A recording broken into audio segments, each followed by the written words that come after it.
Hello दोस्तों, welcome to only IAS. Date है आज की 26 जनवरी 2023 एंड आप सभी का स्वागत है आज के प्रीलिम बूस्टर न्यूज़ डिस्कशन के अंदर। देखिए, आज बहुत ही इंपॉर्टेंट डे है 26 जनवरी। ठीक है, आप सभी जानते हो, तो आप सभी को रिपब्लिक डे यानी कि गणतंत्र दिवस की बहुत सारी शुभकामनाएं। छोटी सी चीज़ इसके रिगार्डिंग मैं आपको बताना चाहता हूँ। देखो, आप सभी अपने प्रियम्बल के बारे में बहुत अच्छे से जानते होंगे। ठीक है, प्रियम्बल हमारे लिए बहुत इंपॉर्टेंट है, not only because of UPSC exam के अंदर पूछा जाता है, but being an Indian citizen भी हमारे लिए बहुत इंपॉर्टेंट हो जाता है। अब यहाँ पर अगर मैं आपको छोटी सी चीज़ हाईलाइट करूँ, तो अगर आप नोटिस करोगे यहाँ पे एक डेट लिखी हुई है, 26 day of November 1949, do hereby adopt enact and give to ourselves this constitution. तो फर्क समझना, 26 नवंबर 1949 को हमने इसको अडॉप्ट किया है, इस कॉन्स्टिट्यूशन को, वेयर एज 26 जनवरी यानी कि आज के दिन 1950 के अंदर हमारा ये क्या जो कॉन्स्टिट्यूशन है वो इन फोर्स में आता है। तो थोड़ा सा फर्क है। दिस इज लाइक कि this came into effect on this date. ठीक है ना, तो अगर आपसे यूपीएससी पूछता है ना कि इफेक्ट में कब आया, तो ये डेट आएगी, पर अडॉप्ट कब किया था तो ये पर्टिकुलर डेट आएगी 26 नवंबर 1949। तो ये चीजें आपको पता होनी चाहिए। ठीक है, अब यही पर्टिकुलर डेट हमने क्यों चूज करी 26 जनवरी की, क्योंकि देखो, अगर हम चले ना थोड़ा पीछे 1930 के अंदर, तो हमें देखने को मिलेगा जो इंडियन इंडिपेंडेंस की डिक्लेरेशन थी इंडियन नेशनल कांग्रेस के द्वारा, वो इस पर्टिकुलर डे को करी गई थी इन 1930। इस वजह से हमने इस पर्टिकुलर डेट को चूज किया एनफोर्समेंट के लिए, राइट। अब देखो, प्रियम्बल हमारे लिए बहुत इंपॉर्टेंट हो जाता है। ठीक है, एग्जाम पर्सपेक्टिव से अगर मैं बात करूं तो मल्टीपल टाइम यूपीएससी ने इसके रिगार्डिंग क्वेश्चन पूछा हुआ है। पर उसके अलावा भी अगर आप नोटिस करोगे ना, कभी मेंस के अंदर हो गया या फिर इंटरव्यू के अंदर, अगर कभी आपके दिमाग में कभी कोई कंफ्यूजन आए ना कि यार मैं जो लिख रहा हूँ या मैं बोल रहा हूँ सही बोल रहा हूँ या नहीं बोल रहा हूँ, तो एक बार ना दिमाग में प्रियम्बल को ले आना। ट्रस्ट मी, आपका प्रियम्बल ना एक तरह की आपके लिए गाइडिंग लाइट की तरफ काम करेगा और आपको बता देगा कि जो भी आप पाथ लेना चाहते हो क्या वो सही है या क्या वो गलत है। एग्जाम्पल, एथिक्स की केस स्टडी। कभी भी डाउट आए ना कि अब मुझे इस पर्टिकुलर सिचुएशन के ऊपर क्या करना चाहिए, तो दिमाग में एक बार सोचना कि यार मेरी जगह कॉन्स्टिट्यूशन को अगर मैं रख के देखूं, तो कॉन्स्टिट्यूशन क्या बोलेगा इसके बारे में। जो पर्टिकुलर रास्ता आपको कॉन्स्टिट्यूशन दिखाएगा ना, वही सही रास्ता होगा। चाहे इंटरव्यू की बात करो, चाहे मेंस की बात करो, चाहे प्रीलिम्स के अंदर भी आप क्वेश्चन इसके थ्रू सॉल्व कर सकते हो। ठीक है, छोटा सा टिप था बट इंपॉर्टेंट था। इसके अलावा भी आपको गणतंत्र दिवस की बहुत सारी शुभकामनाएं। अब चलते हैं, स्टार्ट करते हैं। हमारा पहला टॉपिक है regarding OMSS, open market sale scheme. अभी देखो, यूनियन गवर्नमेंट ने क्या डिसाइड किया है कि वो 30 लाख टन की वीट जो कि उसके बफर स्टॉक में पड़ी हुई थी, उसको ओपन मार्केट में सेल करेंगे। यही तो नाम है, ओपन मार्केट सेल स्कीम। समझने की कोशिश करना। देखो, एक चीज होती है किसी चीज की सप्लाई और एक होती है उसकी डिमांड। ठीक है ना, जब तक दोनों में एक तरह का बैलेंस बना रहेगा ना, तब तक उसके जो प्राइस होंगे वो मेंटेन रहेंगे। पर एक चीज रियलाइज करो, अगर मान लो किसी चीज की डिमांड ज्यादा है पर उसकी सप्लाई कम है, तो होगा क्या, उसके दाम बहुत ज्यादा बढ़ जाएंगे। बिल्कुल। अब ऐसी सिचुएशन को हम कैसे टैकल कर सकते हैं? एक तो तरीका देखो ये हो सकता है, उसकी डिमांड को कम कर लें या फिर उसकी सप्लाई को बढ़ा दें, तो अपने आप क्या हो जाए, चीजें मैच हो जाएंगी। तो यहाँ पर ना हमने देखा कि जो आटा हो गया, वीट हो गया या वीट फ्लोर जो आटा है, इसके दाम बहुत बढ़े रहे हैं। तो हमारी गवर्नमेंट ने क्या किया, गवर्नमेंट के पास बफर स्टॉक के अंदर वीट पड़ी हुई थी, उसको हमने ओपन मार्केट के अंदर सेल कर दिया। उससे क्या हो गया, ये जो सप्लाई कम थी ना, ये सप्लाई अब बढ़ जाएगी और सप्लाई और डिमांड क्या करेंगे, एक दूसरे को मैच कर देंगे। उसका फायदा क्या होगा, ये जो प्राइस पहले बढ़ रखे थे उसको हम कंट्रोल में ले आएंगे। इसी का नाम क्या है, ओएमएसएस, ओपन मार्केट सेल स्कीम। देखो, समझने की कोशिश करना, कॉन्सेप्ट समझ आ जाएगा। तो ये जो सारे पॉइंट्स लिखे हुए हैं ना, उतने मतलब उनका कोई ज्यादा इंपॉर्टेंस नहीं है। ठीक है, मैं फिर भी समझा देता हूँ। यहाँ पर देखो क्या मीनिंग लिखा हुआ है कि यहाँ पर क्या होता है, सेलिंग ऑफ फूड ग्रेन्स किसके द्वारा, गवर्नमेंट के द्वारा या गवर्नमेंट की एजेंसीज के द्वारा, एट प्री डिटर्मिन्ड प्राइसेस। एक प्राइस निर्धारित कर दिया जाता है पहले ही इन ओपन मार्केट, यही तो नाम है, ओपन मार्केट सेल स्कीम। ठीक है, तो जो गवर्नमेंट की एजेंसी है FCI, food corporation of India, वो करती है इस चीज को on the instruction of government की कितना सेल करना है, वीट या राइस कितना चीजें करनी है, ताकि वो प्राइसेस जिस जगह पे डेफिसिट रीजन के अंदर प्राइसेस बहुत ज्यादा बढ़ चुके हैं उनको कंट्रोल में लेकर आया जा पाए। अभी हमने कोशिश करी है कि क्या इस पर्टिकुलर चीजों के अंदर थोड़ा ट्रांसपेरेंसी लेके आ जाए कि इसमें ना कुछ गड़बड़ घोटाला ना हो। उसके लिए हम किसके ऊपर फोकस कर चुके हैं, ई ऑक्शन के ऊपर। ठीक है, तो ई सारा जो चीजें क्या होंगी, इलेक्ट्रॉनिकली होंगी, तो कोई इशू यहाँ पर नहीं आएगा। अब ये पर्टिकुलर चीजें कहाँ पे सेल और बेच कहाँ ये हो रही हैं, ये देखो एक तरह की एक्सचेंज होती है। जैसे हम बात करते हैं ना मंडी की, तो उसी तरह से हमारे पास कमोडिटी एक्सचेंजेस होती हैं। इसका नाम क्या है, NCDES, national commodity and derivative exchange limited, वहां पर यहाँ पर आप आसानी से इसको अकॉर्डिंगली गवर्नमेंट इसको एफसीआई बेसिकली इसको सेल करती है ओपन मार्केट सेल्स स्कीम के अंतर्गत। यहाँ पर डिफरेंट डिफरेंट 3 स्कीम्स हैं। पहला हो गया कि आप बल्क कंज्यूमर या प्राइवेट ट्रेडर्स को बेचो थ्रू ई ऑक्शन, व्हीट बेच रहे हो आप, ठीक है, या फिर एक डेडिकेटेड तरीके से आप इसको बेच रहे हो। तीसरा हो सकता है कि राइस की एक पर्टिकुलर क्वालिटी को आप बेच पा रहे हो। तो ये अलग अलग तरीके हैं। थोड़ा सा फूड कॉर्पोरेशन ऑफ इंडिया के बारे में भी जान लेते हैं। तो देखो हमारे अगर आप बात करो 1962 में हमारे पास चाइना के साथ हमारी लड़ाई हुई, 1965 में हमारे साथ पाकिस्तान की लड़ाई देखने को मिली, प्लस साथ ही साथ हमारे यहाँ पे ड्रॉट वगैरह देखने को मिले। तो उस टाइम पे ना इंडिया में फूड सिक्योरिटी की जो सिचुएशन थी बहुत खराब थी। इस वजह से 1965 के अंदर क्या किया हमने, एफसीआई को सेटअप किया under the food corporation act 1964, क्योंकि हमारे यहाँ पे मेजर शॉर्टफॉल थी। अब एफसीआई का सर काम क्या है? एफसीआई का काम ये है कि हमारे जो किसान हैं उनको अच्छा पैसा मिल पाए, plus at the same time जो पब्लिक डिस्ट्रीब्यूशन सिस्टम है उसके थ्रू हम वहां तक सब्सिडाइज रेट के ऊपर खाना पहुंचा पाए, ठीक है, जो हमारे वल्नरेबल सेक्शन है वहां तक सस्ते रेट के ऊपर चीजें पहुंच पाए, ठीक है, और एक तरह का क्या हो पाए, हमारे पास स्ट्रेटेजिक रिजर्व बन पाए, जो बात कहते हैं ना बफर स्टॉक की। कल को मान लो किसी के साथ हमारा युद्ध हो गया, तो ऐसा थोड़ी है कि हमारे पास खाना कम पड़ जाएगा, तो दिक्कत आ जाएगी ना। इसलिए एक तरह का ना जो फूड सिक्योरिटी होता है उसको इंश्योर करना भी बहुत जरूरी हो जाता है। ये भी एक तरह का क्या है, स्ट्रेटेजिक रिजर्व है। इसी वजह से आप यहाँ पे नोट कर सकते हो कि FCI food corporation of India का यहाँ पर भी इंपॉर्टेंट काम बन जाता है। आगे बढ़े इससे पहले छोटी सी इन्फॉर्मेशन रिगार्डिंग और प्रारंभ बैच 2022, ठीक है, एक तरह का फाउंडेशन कोर्स है। बिल्कुल बेसिक से चीजें स्टार्ट हो रही हैं एंड पूरा एडवांस तक ये चीजें जाएंगी। यहाँ पर आपका प्रीलिम्स हो गया, मेंस हो गया, इंटरव्यू हो गया, सारे कंपोनेंट्स को करवाया जाता है और एक तरह की स्ट्रक्चर्ड अप्रोच है। पहले फेज 1 के अंदर थोड़ा बेसिक चीजें डिस्कस हो जाएंगी, फिर फेज 2 के अंदर एडवांस फाउंडेशन कोर्स आ जाएगा एंड उसी तरह से फेज बाई मैनर के अंदर आपको चीजें यहाँ पर देखने को मिल जाएंगी। तो काफी एक स्ट्रक्चर्ड कोर्स है जो आपकी पूरी बिल्कुल रूट से पिनेकल जिसको बोलते हैं ना, फ्रॉम बेसिक टू एडवांस, वो सारी तैयारी यहाँ पे एक तरह से करवाई जाती है। अगर आप इस कोर्स को एनरोल करना चाहते हैं तो डेफिनेटली video.onlyis.in पर जाके इस पर्टिकुलर कोर्स को एनरोल कर सकते हैं। कुछ डाउट्स है तो इन नंबर से भी आप हमें कांटेक्ट कर सकते हैं। चलते हैं अगले टॉपिक की तरफ, that is regarding Prasar Bharati. अब देखो जो इजिप्ट के, ठीक है ना, वहाँ के जो हेड थे वो यहाँ पे 26 जनवरी के रिगार्डिंग भी यहाँ पे हमें देखने को मिले, चीफ गेस्ट के रिगार्डिंग। इसी साथ में इंडिया और इजिप्ट ने बहुत सारे एमओयूज, मेमोरेंडम ऑफ अंडरस्टैंडिंग भी साइन किए हैं। यहाँ पर प्रसार भारती का रोल कैसे आ जाता है कि जैसे इंडिया का है प्रसार भारती, उसी तरह से इजिप्ट का क्या है, national media authority of Egypt. अब दोनों ने क्या डिसाइड किया है कि आपस में चीज़ों को एक्सचेंज किया जाएगा। किस तरह की चीज़ें? यहाँ का कंटेंट एक्सचेंज होगा, कैपेसिटी बिल्डिंग हो गया और को प्रोडक्शन भी होगा कि ये दोनों मिलकर काम करेंगे। फॉर एग्जाम्पल स्पोर्ट्स हो गया, न्यूज़, कल्चर, एंटरटेनमेंट, इस तरह के अलग अलग प्रोग्राम्स ना यहाँ के इजिप्ट में दिखाए जाएंगे, वहाँ के कुछ यहाँ पे दिखाए जाएंगे। तो एक तरह का कल्चरल एक्सचेंज यहाँ पे हमें देखने को मिल जाएगा। इससे क्या होगा, हमारा जो डीडी इंडिया चैनल है इसकी रीच बढ़ेगी क्योंकि दूसरी कंट्री में दिखेगा ना, तो साथ ही साथ सोशल डेवलपमेंट और ये सारी चीजें भी देखने को मिल जाती हैं, ठीक है। रेडियो हो गया, टेलीविजन प्लेटफॉर्म हो गया, दोनों जगह ये प्रोग्राम ब्रॉडकास्ट किए जाएंगे, ठीक है। और ये जो मेमोरेंडम ऑफ अंडरस्टैंडिंग है ये अभी 3 साल के लिए है। यहाँ पर साथ में ही ऑफिशियल्स की ट्रेनिंग का भी प्रावधान है।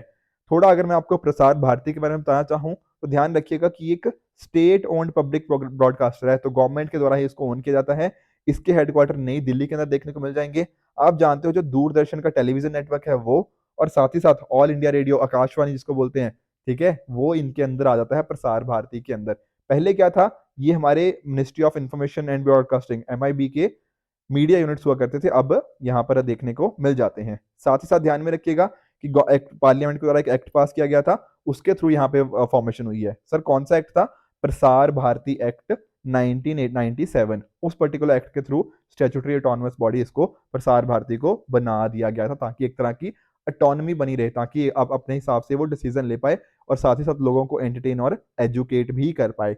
अब ध्यान रखिएगा कि यहाँ पर कुछ चेयरमैन और मेंबर्स होते हैं। मैं आपको अगर थोड़ा सा बताना चाहूँ तो ये चेयरमैन होते हैं, ये मेंबर्स होते हैं, बेसिकली उनको अपॉइंट किया जाता है प्रेसिडेंट के द्वारा on the basis of recommendation of committee. एक कमेटी बनती है जिसके अंदर आप देख सकते हो चेयरमैन काउंसिल ऑफ स्टेट्स के हो गया, ठीक है, प्रेस काउंसिल ऑफ इंडिया के चेयरमैन हो गया, और एक नॉमिनी हो गया प्रेसिडेंट ऑफ इंडिया का।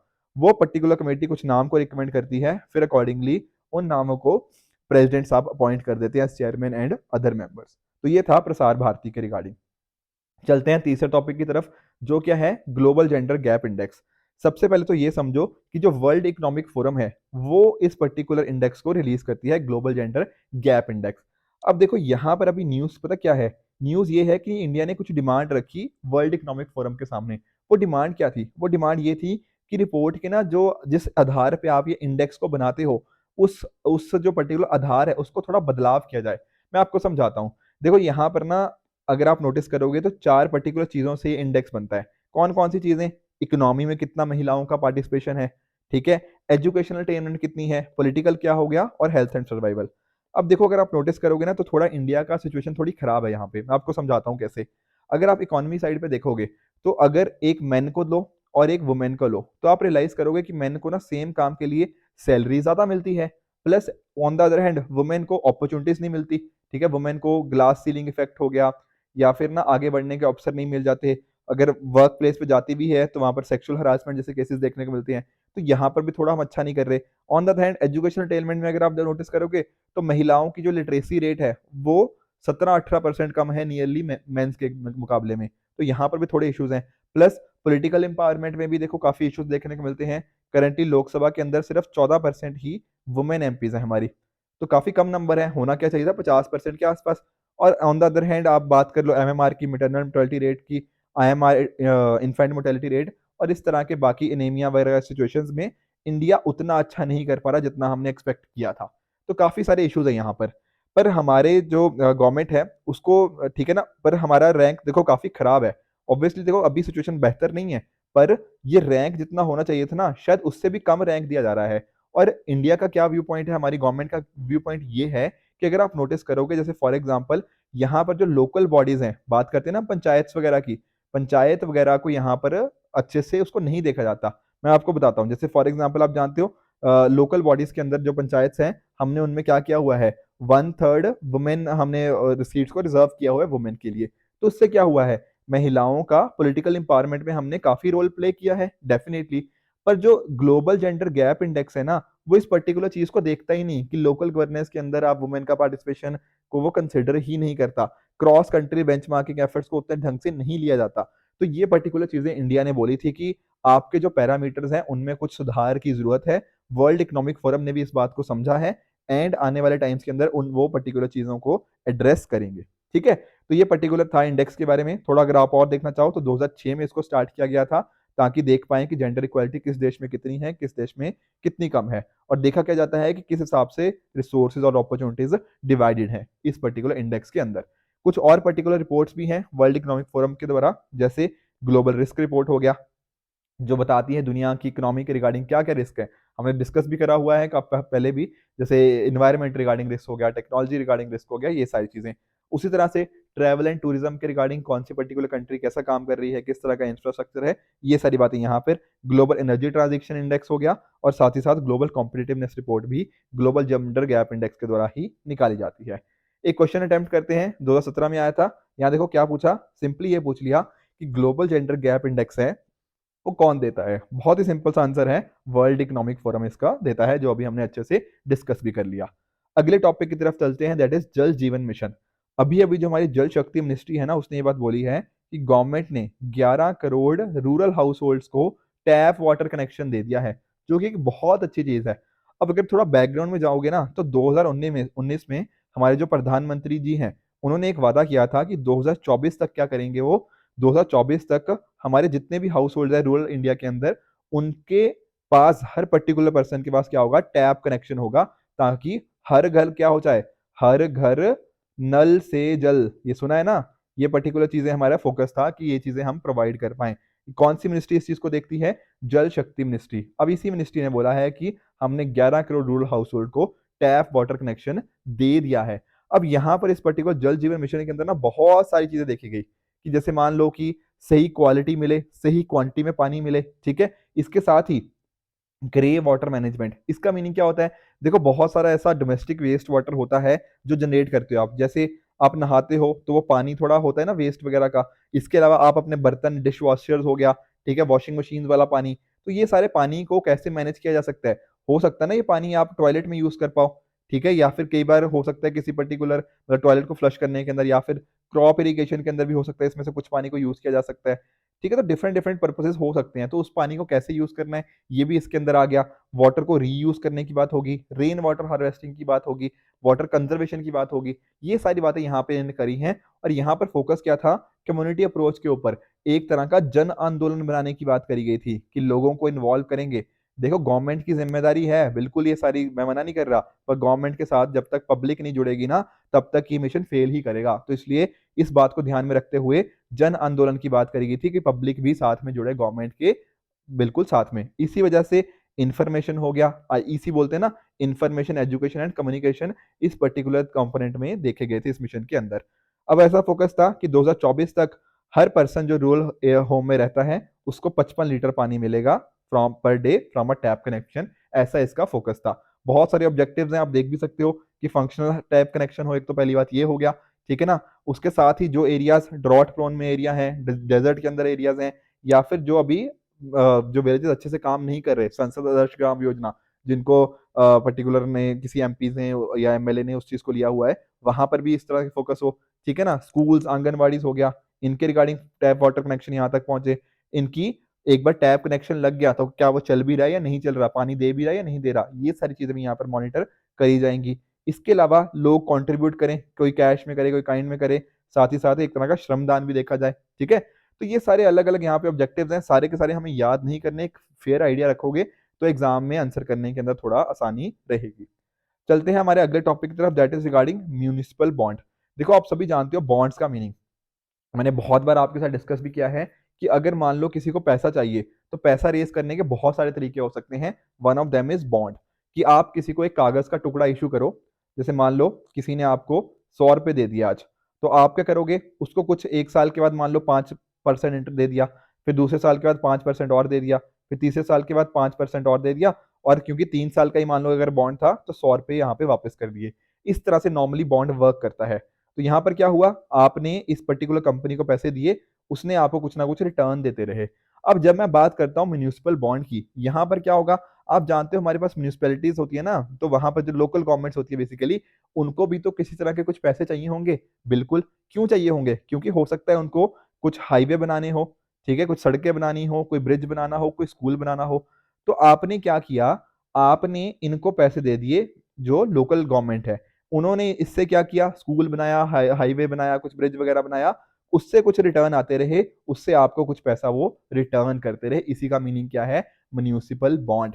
अभी क्या हुआ है, हमारा जो मार्केट रेगुलेटर है SEBI, security and exchange board of India, उन्होंने एक तरह का इंफॉर्मेशन डेटाबेस निकाला है इन म्यूनिसिपल बॉन्ड्स के रिगार्डिंग। बेसिकली फोकस क्या है ना, कि जो म्यूनिसिपल बॉन्ड की जो मार्केट है, इसको थोड़ा हम और डेवलप करें और कैसे इंक्रीज कर पाए, उसके लिए इन्होंने कुछ एक तरह का इंफॉर्मेशन डेटाबेस निकाला है कि एक तरह की मान लो क्या रेगुलेशन होने चाहिए, सर्कुलर हो गया, ठीक है, एफएक्यूज जैसे होते हैं कि क्या क्या इश्यूज यहाँ पे फेस हो सकते हैं, क्या क्या आपके जो क्वेश्चन होते हैं उनको सबको आंसर करने की बात है, ताकि एक तरह की आप में अवेयरनेस आए और आप इन पर्टिकुलर चीजों में इन्वेस्ट कर पाओ।